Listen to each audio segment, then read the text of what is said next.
اہل بیت مصطفیٰ کا لوٹا ہوا قافلہ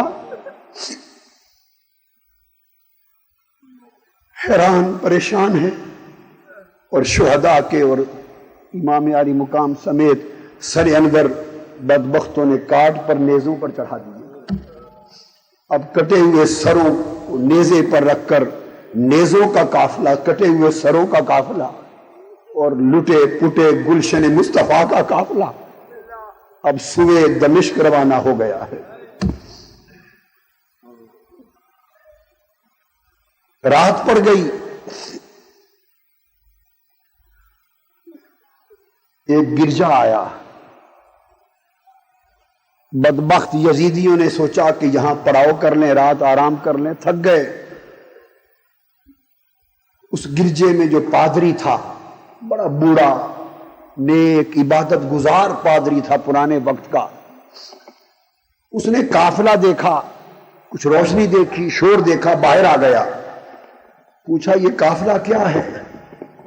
اس کو بتایا یہ حسین ابن مصطفیٰ اور اہل بیت مصطفیٰ کے کٹے ہوئے سروں کا قافلہ ہے، اور اہل بیت مصطفیٰ کے لٹے ہوئے شہزادیوں کا قافلہ۔ اس کی چیخ نکل گئی، بدبختو، جس نبی کا کلمہ پڑھتے ہو یہ اس کے بیٹے اور بیٹیاں۔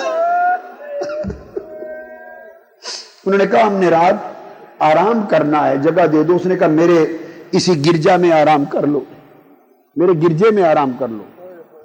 اس پادری نے کہا، اس نے دیکھا یہ دنیا کے کتے ہیں، سگان دنیا ہے، دنیا کی خاطر یہ سب کچھ کر رہے ہیں۔ اس نے کہا ایک کام میرا کر دو، میں تمہیں 10,000 دینار دوں گا، قیام یہیں کرو، مگر رات کے لیے حسین کا سر مجھے دے دو۔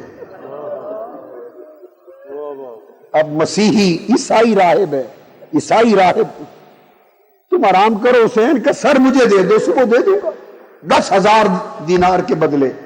انہوں نے پیسے لیے، سر حسین دے دیا، اندر کمرے میں لے گیا، راہب عیسائی خوشبودار پانی سے حسین کے خون آلود سر کو دھویا،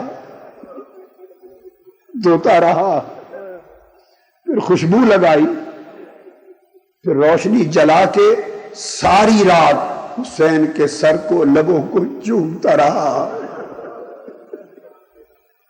چومتا رہا، تکتا رہا۔ صبح ہوئی، اس نے سر اقدس قافلے والوں کے سپرد کیا۔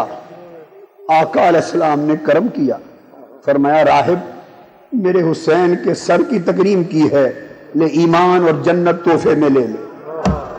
کلمہ پڑھ کے مسلمان ہو گیا۔